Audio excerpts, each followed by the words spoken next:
Hey, this is Jen Johans at filmintuition.com and Film Intuition on social media and Letterboxd. And this is Watch with Jen.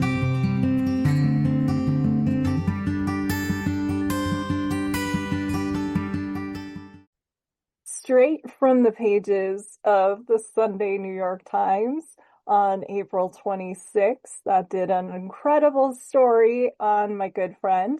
We have Jordan Harper, who is the author of The Last King of California, the Ian Fleming Steel Dagger winner everybody knows, the Edgar Award-winning She Rides Shotgun, and the short story collection Love and Other Wounds.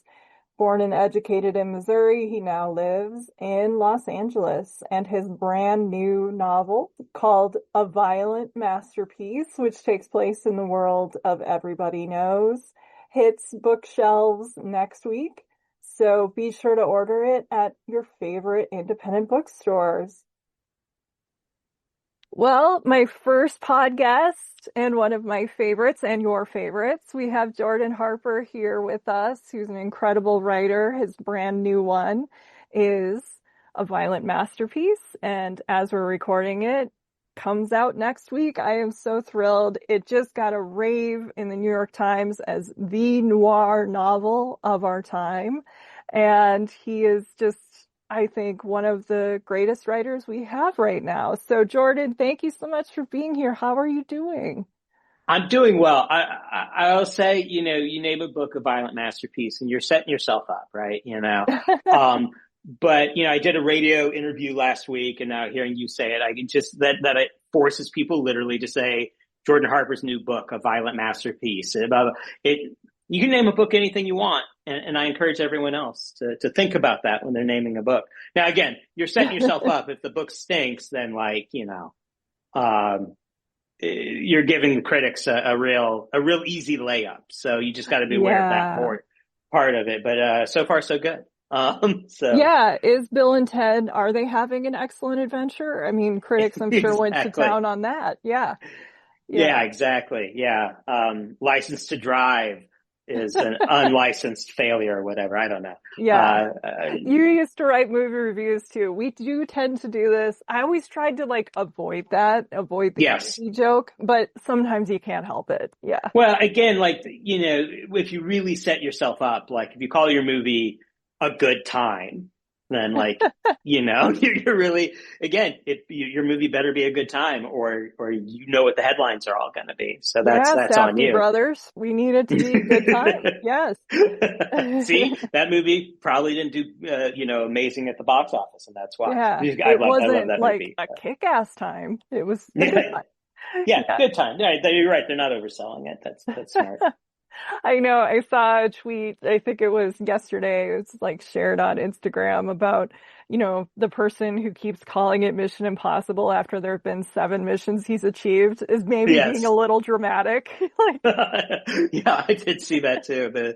They should call it Mission Very Difficult or something like that. Exactly. Yes. And as far as ideas go, you always come up with great ones. You are somebody who's very fascinated by Japanese cinema and Japan in general, Japanese food, culture, and you have been to Japan a couple times, right?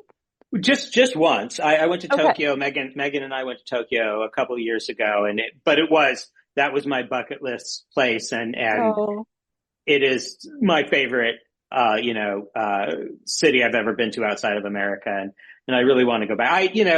There's even that word weeb for people who are too into Japanese culture. And I guess I am unavoidable. I can't hide it. I love, Japanese culture. I do love their food a lot, and I really love their movies. I think, Japan comes in just second to America for me in cinema. And I don't know, I think about why that is. I think it's about the interesting refracted mirror that Japanese culture is to American culture. It's a imperialistic, capitalistic country that has had a lot of violence in its past. And, it has borrowed so much from our cinema, and we've borrowed so much from theirs. It's just such an interesting fruitful relationship artistically that doesn't kind of have a lot of the baggage maybe that a lot of European cinema and American cinema have with each other. And so I do really, yeah, I do love Japanese film, and while I don't consider myself a full expert, I certainly have my niches of Japanese cinema that I could go very deep on, and so that's why I'm really glad that we're here today. Yeah, and this is kind of perfect because back in the pandemic movie club, you had us watching Pale Flower, which I had seen before. I reviewed the Criterion, I think, when it came out, and yeah, that's a beautiful movie. And Hmm. then also Tampopo, which I remember seeing kind of a weird story, but it was like somebody at my mom's work heard that I was like a juror and I worked at the Foreign Film Festival and they were like, I Hmm. love a foreign movie. And they had Tampopo and gave it to my mom to watch. And we watched it and I, not knowing like what the hell we were watching for, it is a weird one, but it's very singular. I didn't realize, I didn't put it together that we were talking off air. It was the filmmaker behind The Funeral. Yeah. And Juzo Itami and Nobuko Miyamoto, his wife, who is his muse, who's in all of his movies. And so I thought this was a really clever idea, especially because two of these were completely new to me, Jordan. So, Oh, great. yeah. Um, yeah, no, my introduction to Juzo Itami and Nobuko Miyamoto was actually through my high school Japanese teacher. Now, Springfield, Missouri does not seem like a place where you would be able to take a Japanese class in high school. But somehow uh, we had a Japanese woman who lived in Springfield and somehow got a job teaching Japanese at my high school. And so I did take Japanese in high school. And my memory is that we watched Tampopo in class. Now, as I think Wow. about that, that is crazy to consider that she would have shown us Tampopo in a high school class. But she was also a very interesting woman who was into kind of pressing us and trying to kind of break through the boundaries that we had in high schoolers in the Ozarks, and eventually she ended up throwing me and my friends out of class. I think year three because we were hoodlums. But Ah.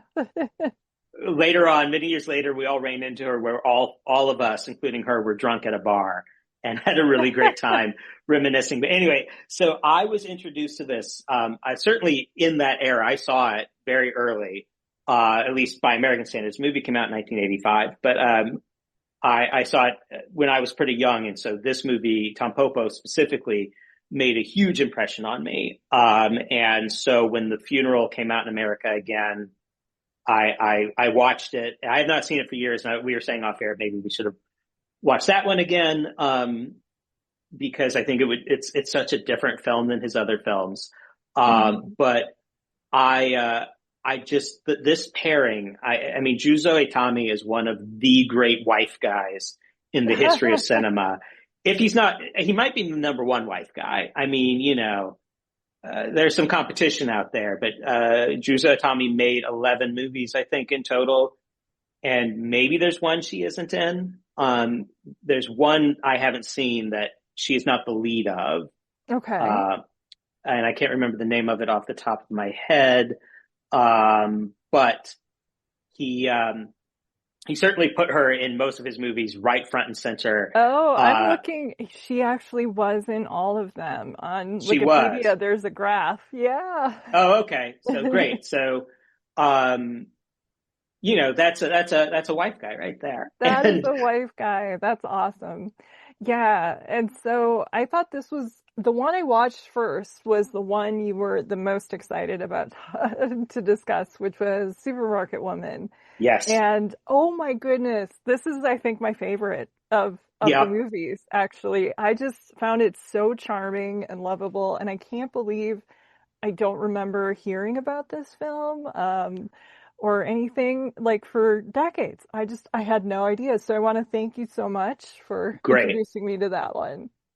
I'm really so you want to just start with the supermarket woman and go from there, or how do you want to discuss? It is up to you. Do you want to start with Tampopo because it's the first one, or do you want to just No, no, no. I mean, okay? I know which whatever works for you. Okay. We'll go I with Supermarket Woman, I think because it's kind of like the epitome of wife guy. As far as yes, it's wife guy the movie. Yes, Nobuko Miyamoto, she is a housewife. She had lost her husband. She is shopping in the supermarket and it was an old classmates and he's, struggling and they're showing like rival supermarkets and, it's failing and she helps use practical knowledge and just honesty and integrity. And one thing I love about all of these movies, like watching them again, is how much he rewards just hard work and a good yes, effort. And, it's both like there's food porn and there's work porn, essentially, yes. or just, competency. And that's what these movies are. And they're just like being decent, doing a good job, and being honest, which is a big plot point for all three of the movies, actually. Well, and that's what I was going to say is I mean, you're right. They are work porn, but they are also decency porn. Mhm. And in some way, all of these movies are fairy tales.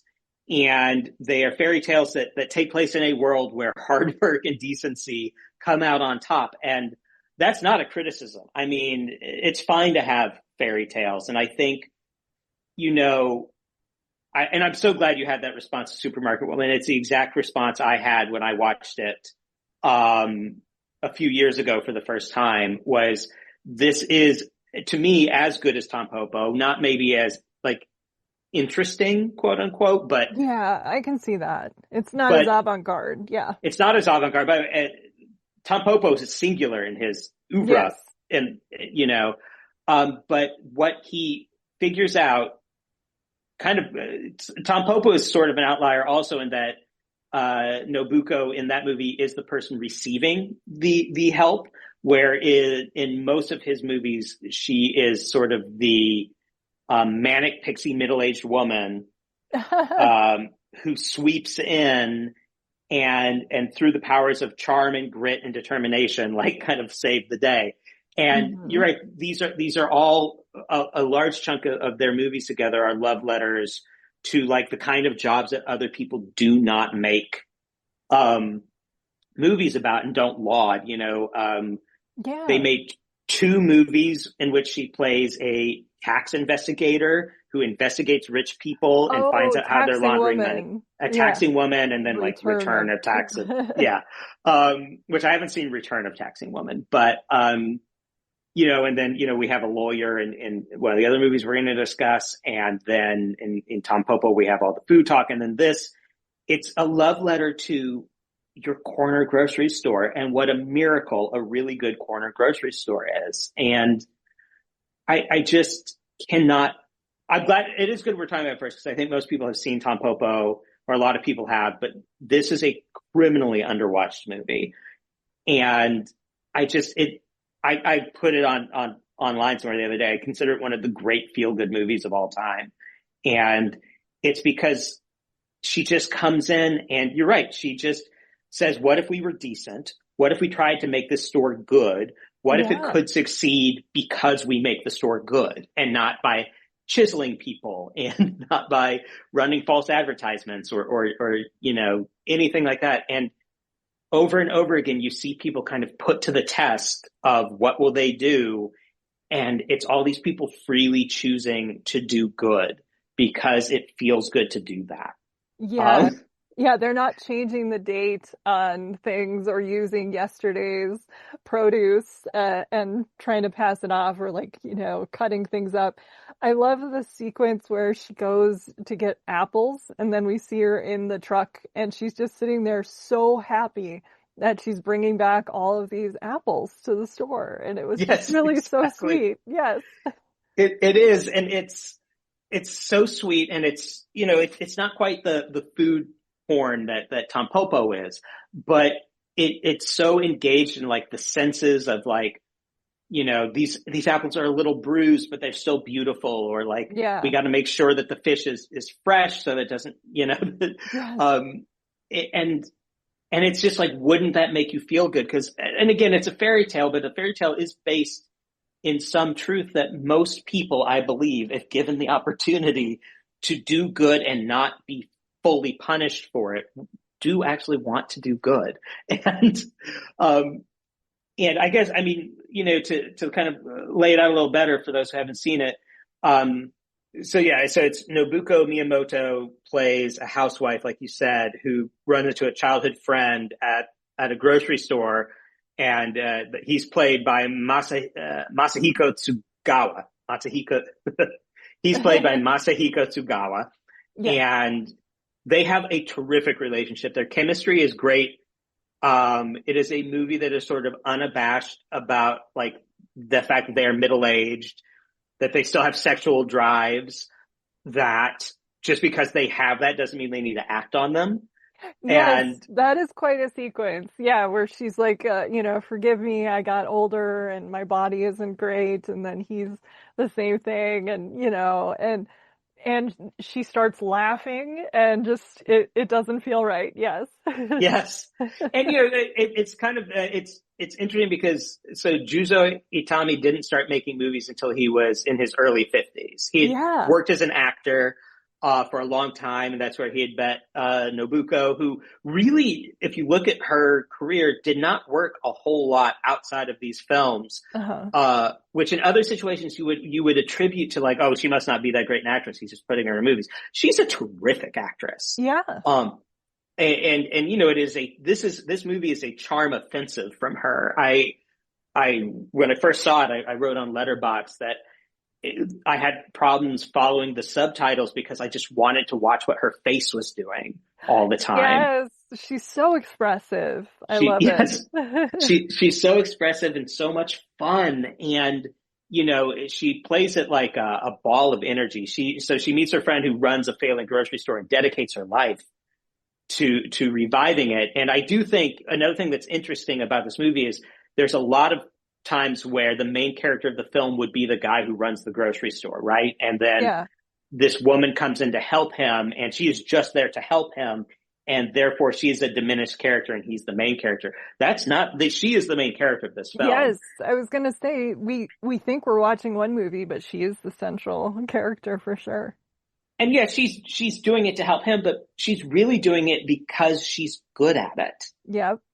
And because she wants to do something she's good at, and she wants to like raise something up. And again, like it doesn't have to be, the stakes don't have to be her store is on the line.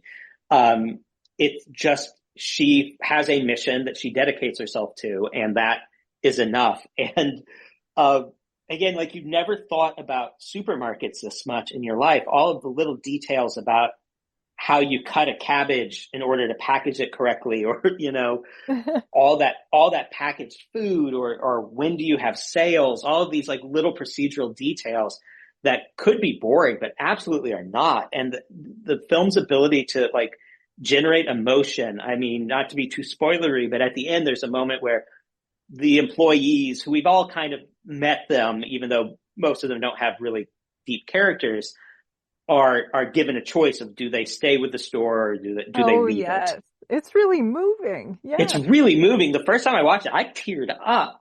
Um, Yeah, and it's just because little things matter. And I think I like that's another agree. thing you see in his movies or their movies a lot, is that little things matter. And I think that's what makes this such a special film. And I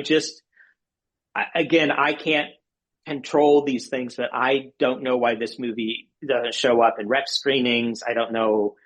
I don't think Criterion did a disc of it. There is a disc of it out there because I think the first time I watched it, I rented it from Vidiots. I was going to ask you, yeah, if you had seen this on Criterion or not.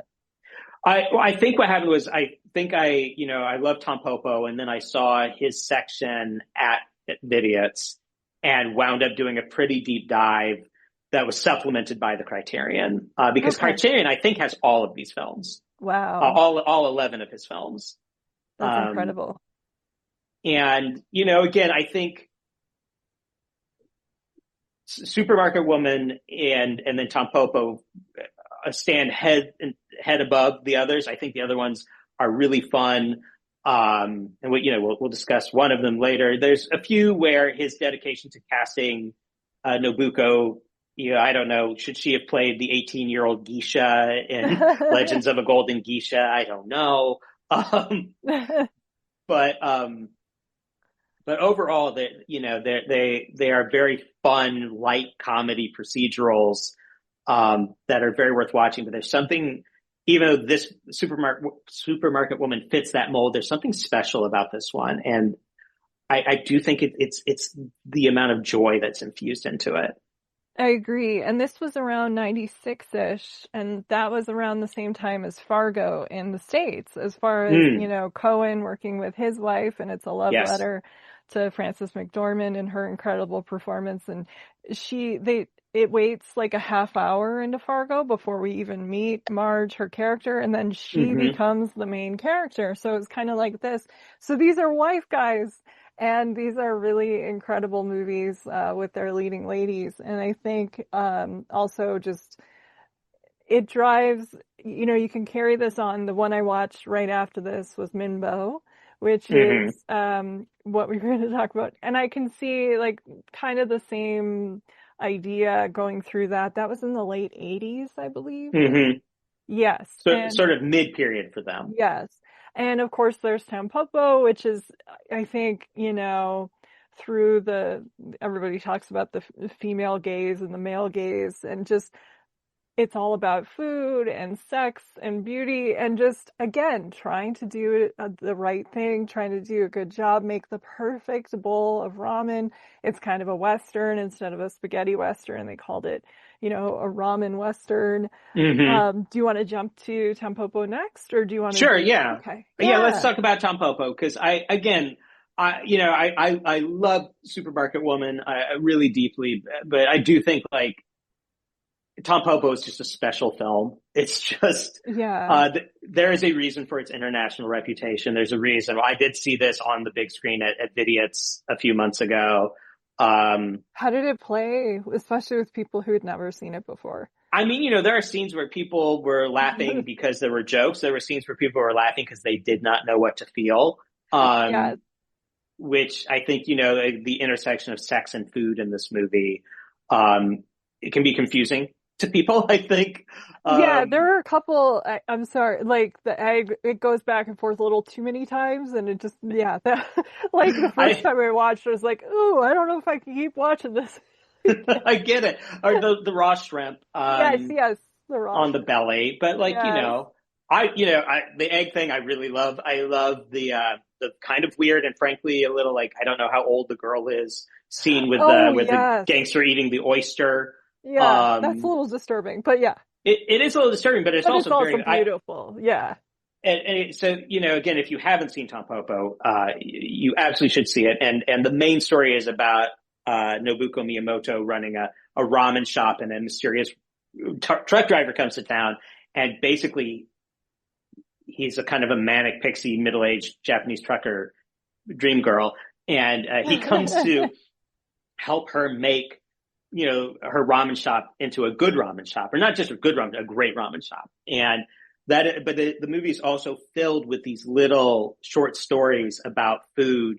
The best of which, in my opinion, are the ones that concern this kind of gorgeous gangster, The um, man in the white suit. Yes, a I man in a white love suit. how the movie opens in the movie Yes, theater and it breaks the fourth wall. It talks, like almost like, "Oh, you're here," and don't make noise when you're watching the movies. Like have a little bit of respect.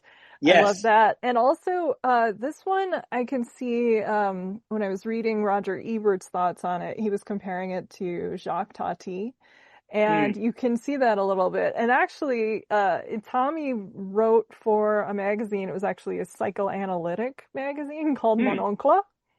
okay. Uh, so that was kind of a funny coincidence. And he used to translate not only books, English books into Japanese, but he also spoke perfect French. So he definitely has an affinity for the French. And you can kind of see like a little bit of that sensibility in this, I think. And a little Fellini. Yeah. Yeah, a little Fellini, but you're right. The French is definitely there. Like the man in the white suit definitely plays a gangster in the French style, Yes. um, as opposed to in the American style. But there's definite nods to film noir. Um, and their relationship is so weird and sexually charged, but also beautiful. And if you haven't seen it, I don't want to spoil it, but the last scene with them, I think, is absolutely gorgeous and is somehow about sex and death and love and movies and food Yeah. in a way that all come together and is set up throughout the film and then has this payoff that is really great. And there's a lot of other weird little short stories of that will be about like food and class, or like just food and transgression and like Oh my were gosh, you the gonna old man. Yeah, and also just indulging yourself or not, yes and why. These little, yeah, things that, like, do I let the kid have the ice cream even though he yes isn't allowed? Or the old man, like, don't eat this stuff, and then it almost yes takes him out. Yes. or like the beautiful there's a whole section where in order to gain more food knowledge they go hunt out a homeless professor who is Oh, the yes. leader of a band of like hobo gourmands, and what one of them makes omelet rice for this That little looks boy, and like so delicious. Oh my it gosh. looks so good. And Yeah. that's one thing about this film is it really does make you hungry. It is one of the great movies about food. Um, other than I will just warning to anyone who has not seen this film: if violence against animals upsets you, when the turtle comes out, close your eyes. Um, Good warning. Yeah, there you yeah, go. yeah, yeah, Trigger but warning on like the turtle. Yeah. trigger warning on the turtle. But um, yeah, that omelet rice. It's Turtle there's warning. been a few great omelet making scenes in cinema. This is one, and the other one, oh my god, what's it called? The Big Night. Oh yeah. Big Night, Stanley Tucci movie. Yep. Stanley Tucci, yes, Stanley Tucci makes an omelet in one shot at the end of that film, and it's not about the deliciousness of the food. It's about cooking as love in that scene. But it's just an interesting comparison, like a nice echo. Um, Yeah. And there's a great moment like that in The Bear with I think it was the mm, second season where the pregnant sister who works at the place, the female chef makes her like the most delicious omelet ever involving like potato chips, and just it mhm. looks so magical. Yes, just because she wants to take care of her. Yeah. And it's Yeah, there's cooking with something. love like we saw in all the Scorsese movies. Yeah. Yes, yeah, exactly. Um, and there's something really beautiful about like there's also something about how almost everyone in this movie has some level of expertise that they are able to roll out. Even Yeah. the cowboy, his young partner is the one who immediately spots when they walk into Nobuko's ramen shop. He's like, "Oh, this isn't going to be a very good bowl of ramen because Yeah. the water she cooks the noodles in isn't boiling." And there's just Yeah. a million little observations like that the movie makes about food. There's like again, there's like all these little moments of intersection of like there's one where she's trying to get the recipe for a ramen broth and the guy won't sell it to her. And so the guy another guy comes up to her, is like, I can get you this guy's recipe, come with me. And he leads her into a dark room where he has a peephole into the other guy's kitchen, but it is revealed where they're in a totally dark room and then the light parts. It's a very like kind of like Brian De Palma style noir shot of like, the Yes. light on the face of the voyeur who is gazing. And it's like she shot in profile. So her lips are very like kind of there. And like, there's like a sensualness to the transgression. Again, like hearing that he was into psychoanalysis is not surprising. There's a Hmm. lot going on in this film. Yes. Yeah, it is. It is a movie that you just need to see. You need to experience. It's a cult classic for a reason, for sure. Yeah. Yeah, I was surprised it wasn't one that had immediately crossed over. They said it didn't do as well like at Toronto, or it didn't do as well internationally at first. And I think maybe it's a film where it trains you how to watch it. You might be in too much shock the first time you watch it, and you might not know where it's going. I mean, all the little vignettes, I think, but second watch, this is one that you're gonna like. And that's exactly what happened with me. I did not like this movie very much the first time I watched it. Oh, And interesting. Yeah, and then it was like, oh, okay, now I get what they're doing and I appreciate it more. It was too out of left field. I liked aspects of it, but I didn't really see Hmm. how it hung together. And then when you finally watch it again, yes. I think I was a little older when I saw it the second time. That makes sense. And I will say, and to me, this is a 5-star film, but even 5-star films you can criticize. There might be one too many little vignettes, you know.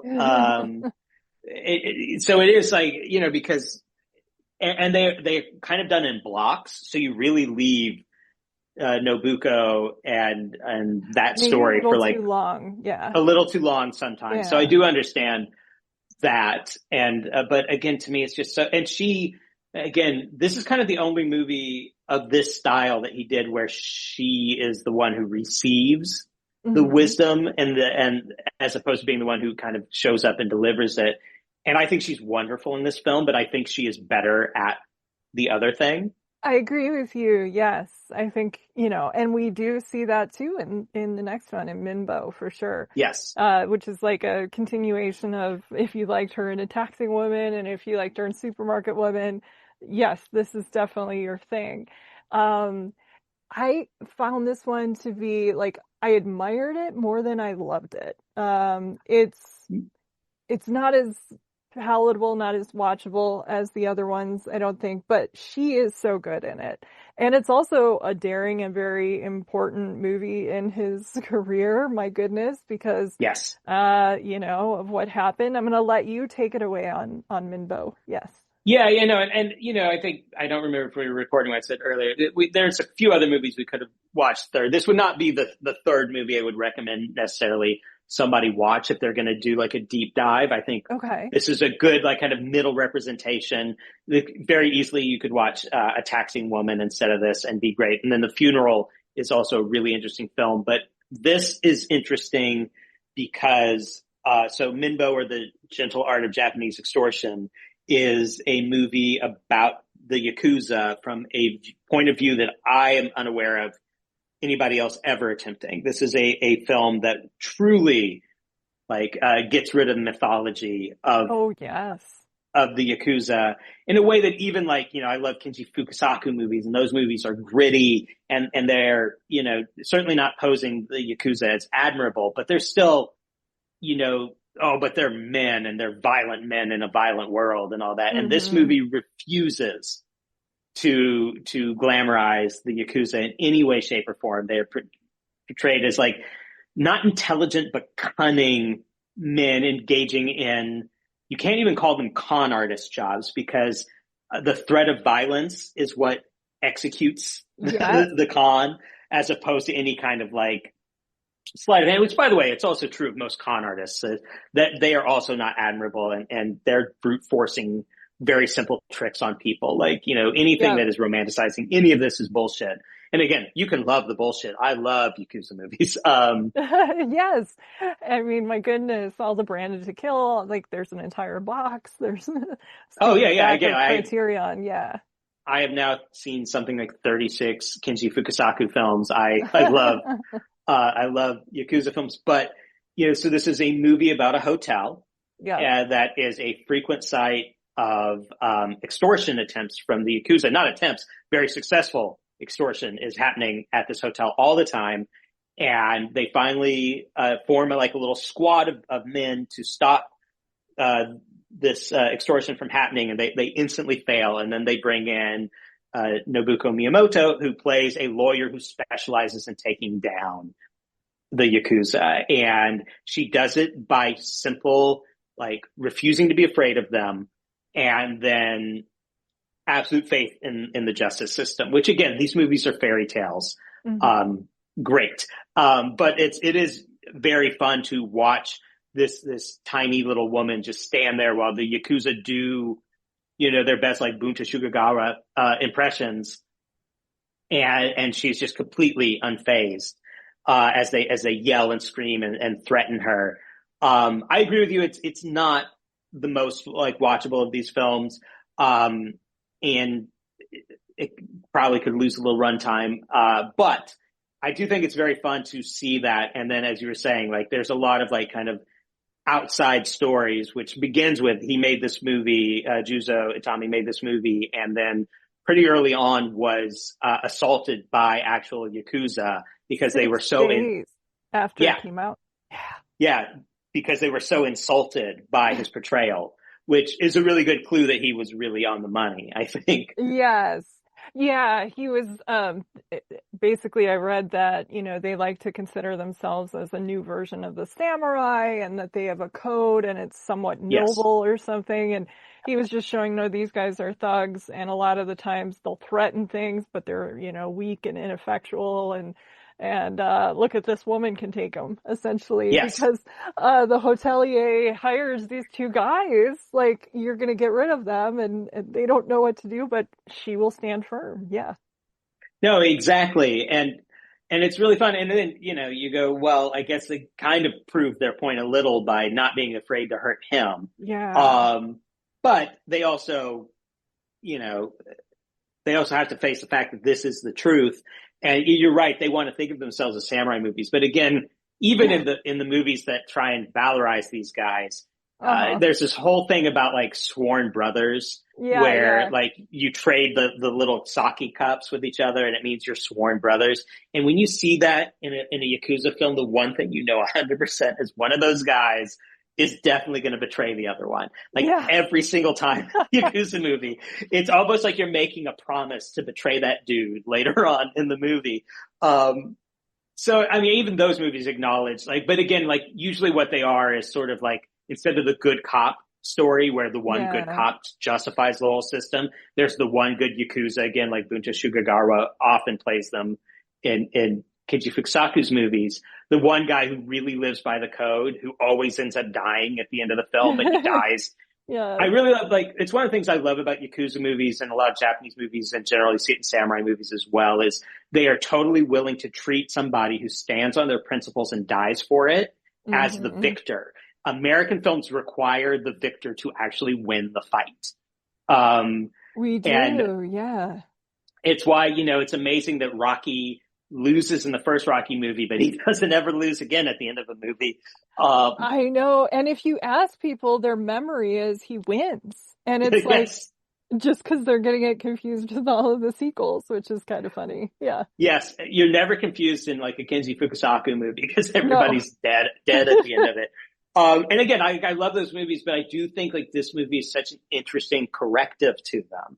And I think anybody who does, again, like you mentioned, Pale Flower, which they're doing a screening of at American Cinematheque in May. I'm so excited to get to see it on the big screen. Ooh, Forgive me for the modern parlance here, but it's one of my Letterboxd top four. I'm really excited to see that's that. awesome. A 35 millimeter print too, so hip. Um, Yeah. but I Especially think, because I just saw an article where it said, a majority of average moviegoers, I think it was under the age of 50 or whatever, have not seen a movie projected on 35 millimeter. And I was like, wow. wow, that's wild. Yeah. Um, and I wonder how you got to look at that regionally, I guess. Yeah. Yeah. I don't know, but I know. but no, again, like I think this movie again, it extols like the benefits of honesty and courage in the face of overwhelming odds. And basically the lesson she teaches is to like, just let these guys yell at you and then refuse to bend and like ask them all these annoying legalistic questions and try and get it on paper. All these things that are probably true. But again, it's just what you want to see is this little woman in a yellow dress or something like that, standing up and telling them off, and that is again what I think she does so well. It's very similar to what she does in A Taxing Woman, like you said, Yes. which she won the equivalent of a Japanese Academy Award for. I don't know Mhm. Yeah, they exactly what those are said called. her character in that in the sequel is like an icon over there. It's something like everybody knows that character, I guess. Oh, interesting. Yeah, which I found surprising. Yes. Yeah, again, like A Taxing Woman is not, in my mind, as good as Supermarket Woman or Yeah. TAMPOPO. Those are Huh? really the cream of his films.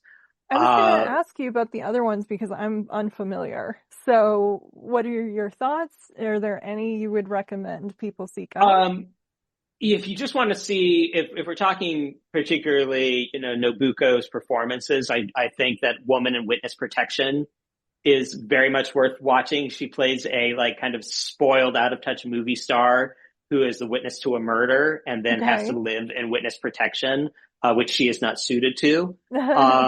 It's slight, but it's very fun, and she is fantastic. It's their last film.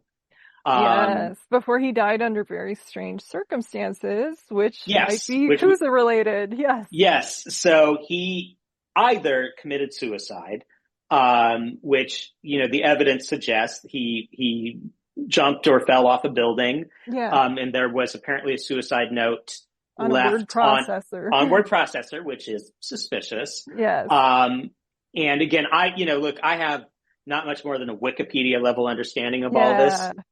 Yeah. But according to Wikipedia, his family never believed he killed himself. It No. was allegedly an affair was about to be exposed. And whether or not he had the affair, they said he still wouldn't have killed himself over it. It Yeah, is and heartbreaking, especially since we're talking about a wife guy here, but like, who knows? yeah, and they also said some other gang like took credit for it.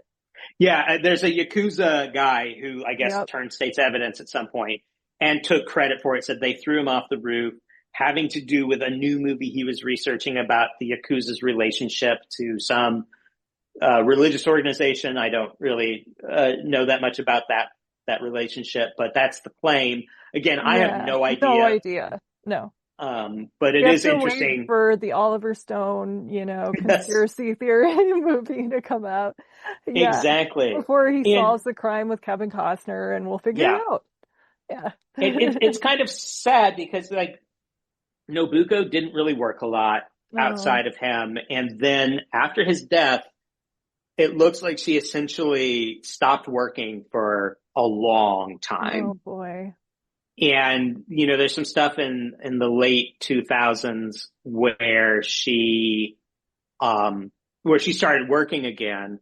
But I don't know if that was just heartbreak or if it was, she just was done after. I mean, after you made 11 movies with your husband, I don't know if you Yeah, really want to go back out and start doing auditions again. Um, exactly. You'd hope that she wouldn't have to, but who knows? Yeah. who And it looks like knows? she is still alive. She's 81. Oh, And yeah, you're right. Japanese Academy Award for a Taxing Woman, 1988. Yes.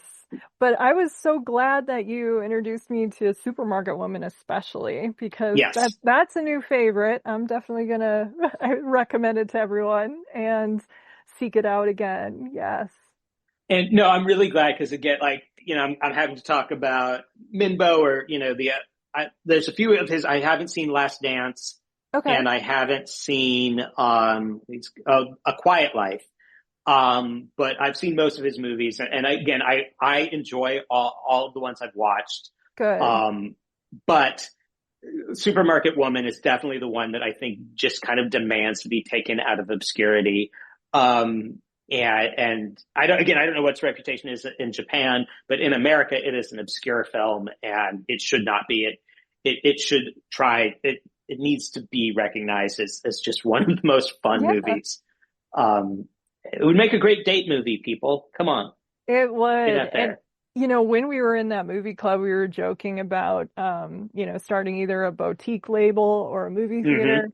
So we would play Supermarket Woman like right away, guys. So Yep. get off your No, couch. Although you can actually see it right on Criterion yeah. channel, Again, which is great. I believe all of his films, all of Juzo Itami's directed films, which again, Nobuko Miyamoto is in all of them. I Okay. think they are all on Criterion. Yeah. And they're just kind of laying back in the cut, like, they're never on that front page, but they're all there. And so I do recommend people go. I mean, again, like TAMPOPO is sort of required viewing in that kind of Yes. like Art house you and art form. Yeah. house way. If yes, you kind of have to watch it, and it's also great.